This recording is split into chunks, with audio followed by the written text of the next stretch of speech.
नमस्कार। देश और दुनिया की तमाम फटाफट खबरों में आपका स्वागत है। खबरों के लिए आपसे निवेदन की यदि आपने हमारे चैनल को सब्सक्राइब नहीं किया तो कृपया करके देश और दुनिया की तमाम फटाफट खबरों के लिए आपके अपने चैनल को सब्सक्राइब करना ना भूलें। आप सब्सक्राइब करते हैं तो हमें उन खबरों को दिखाने की हिम्मत होती है जो आपसे मीडिया के द्वारा छुपाई जाती है। तो क्या है आज की बड़ी खबरें। कांग्रेस नेता राहुल गांधी ने आरोप लगाया कि राष्ट्रीय स्वयंसेवक संघ और माकपा लोगों के बारे में नहीं सोचते हैं। उन्होंने कहा कि अगर कोई जनता के बारे में नहीं सोचता और उनसे नहीं जुड़ पाता है तो वह नेता नहीं बन सकता। आज राहुल गांधी केरल के कोट्टायम में राज्य के पूर्व सीएम ओमान चांडी की दूसरी पुण्यतिथि के कार्यक्रम में शामिल हुए।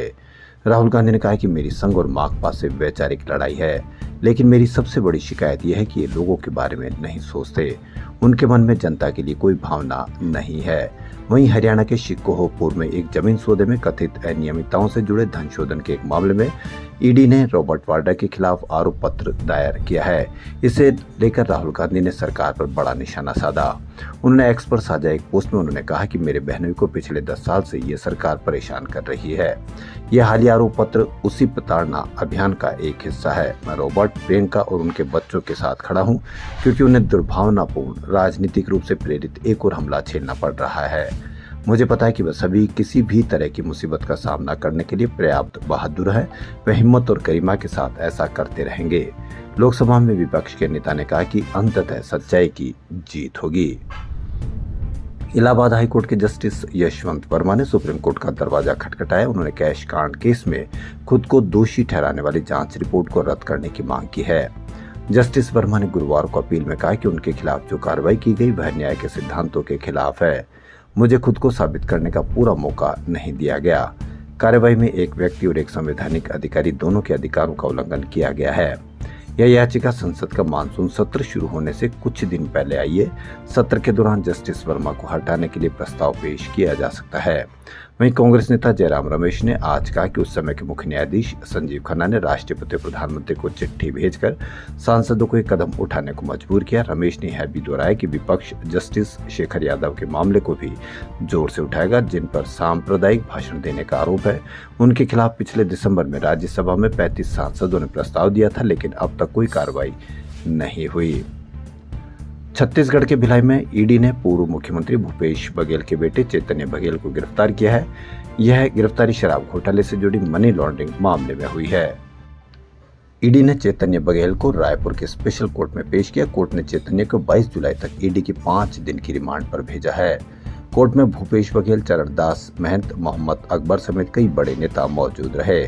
इसके पहले भूपेश बघेल ने एक्स पर पोस्ट पर लिखा कि ईडी आ गई। आज विधानसभा सत्र का अंतिम दिन है। अडानी के लिए तमनार में काटे जा रहे पेड़ों का मुद्दा आज उठाना था। भिलाई निवास में साहब ने ईडी भेज दी है। विधानसभा जाते वक्त भूपेश बघेल ने कहा कि पिछली बार मेरे जन्मदिन पर ईडी को भेजा गया था। इस बार मेरे बेटे के जन्मदिन पर मोदी शाह ने अपने मालिक को खुश करने के लिए ईडी को भेजा है। भूपेश बघेल न झुकेगा और न ही डरेगा। आज विधानसभा में अडानी का मुद्दा उठेगा, इसलिए ईडी को भेजा गया है। मैं बांग्लादेशी नहीं, यूपी के प्रतापगढ़ जिले से हूँ। यूपी वालों का क्यों हटाया जा रहा है? चुनाव से पहले बीजेपी ने वादा किया था कि जहाँ झुग्गी है वहीं मकान देंगे। हमें भी उम्मीद थी, लेकिन उन्होंने झुग्गी की जगह मकान देने के बजाय पूरा मैदान बना दिया। बीजेपी को वोट देना हमारी सबसे बड़ी गलती थी। इसको लेकर अब सियासत तेज हो गई है। जब दिल्ली के पर्यावरण मंत्री मनजिंदर सिंह सिरसा ने आरोप लगाया कि इन इलाकों में रहने वाले बांग्लादेशी और रोहिंग्या घुसपैठिए है। आम आदमी पार्टी और पूर्वांचल कम्युनिटी ने सिरसा के बयान पर ऐतराज जताया। आपका कहना है कि सिरसा ने यूपी बिहार से आने वाले इस्लाम के गरीब लोगों को रोहिंग्या बांग्लादेशी कहकर अपमानित किया। इस बुलडोजर एक्शन का प्रभावित इलाकों के लोगों की जिंदगी पर क्या असर पड़ा है? बीजेपी ने सत्ता में आने से पहले जहां झुग्गी वहां मकान का वादा किया, लेकिन उसका क्या हुआ यह आप देख सकते हैं। महाराष्ट्र विधानसभा में बीजेपी और एनसीपी विधायकों के समर्थकों के बीच मारपीट मामले में शुक्रवार को एफआईआर दर्ज हुई। इस मामले में मुंबई पुलिस ने अब तक 2 लोगों को गिरफ्तार किया है। दरअसल गुरुवार को महाराष्ट्र विधानसभा की लॉबी में भाजपा विधायक गोपीचंद पडळकर और एनसीपी विधायक जितेंद्र आव्हाड के समर्थक भिड़ गए। मारपीट का वीडियो सोशल मीडिया पर वायरल हुआ। इसमें दोनों विधायकों के समर्थक आपस में गाली गलौज और हाथापाई करते दिखे। इसके विरोध में एनसीपी शरद गुट के समर्थकों ने गुरुवार रात मरीन ड्राइव पुलिस स्टेशन के बाहर प्रदर्शन किया था। मारपीट की वजह सामने नहीं आई। इस पर एनसीपी विधायक रोहित पवार ने शुक्रवार को कहा कि 4 लोगों ने कल महाराष्ट्र विधानसभा के बाहर नेता जितेंद्र आव्हाड पर हमला करने का प्लान बनाया था। हमें व्हाट्सएप पर नए आका के कार्यकर्ताओं से धमकी मिली थी।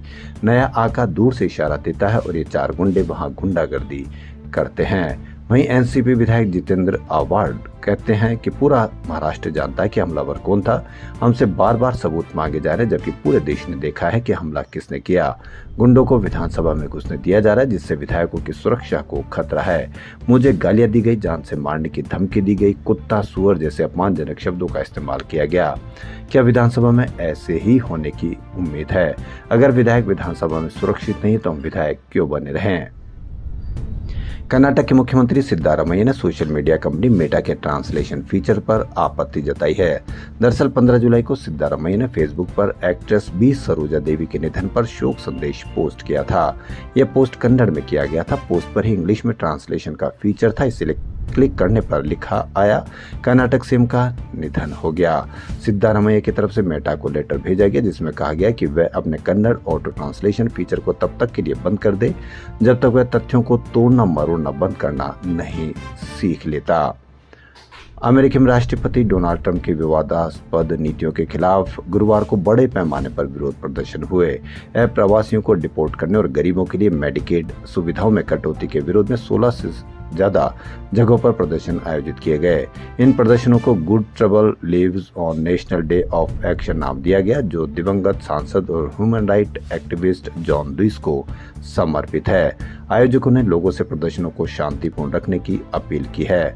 शिकागो इन विरोध प्रदर्शन का मुख्य सेंटर था। दोपहर में शहर के शटडाउन में प्रदर्शनकारी एकत्र हुए। शिकागो में आयोजित रैली में कैंडल मार्च भी निकाला गया। प्रधानमंत्री नरेंद्र मोदी ने आज पश्चिम बंगाल के दुर्गापुर में 5,000 करोड़ रुपए से अधिक की लागत वाली परियोजनाओं का शिलान्यास और उद्घाटन किया। इसमें ऑयल, गैस, बिजली, सड़क और रेल से जुड़ी कई अन्य विकास परियोजनाएं शामिल है। वहीं दुर्गापुर बंगाल के पश्चिम वर्धमान जिले का शहर है। राज्य के अगले साल विधानसभा चुनाव होने वाले 2025 में मोदी के दूसरी पश्चिम बंगाल यात्रा है। इससे पहले उन्होंने 29 और 30 मई को अलीपुर द्वार और कूच बिहार में परियोजनाओं का शिलान्यास किया था। तो खबरों में फिलहाल इतना ही। यदि आपको हमारा चैनल पसंद आए तो लाइक, सब्सक्राइब और शेयर अवश्य करें। धन्यवाद।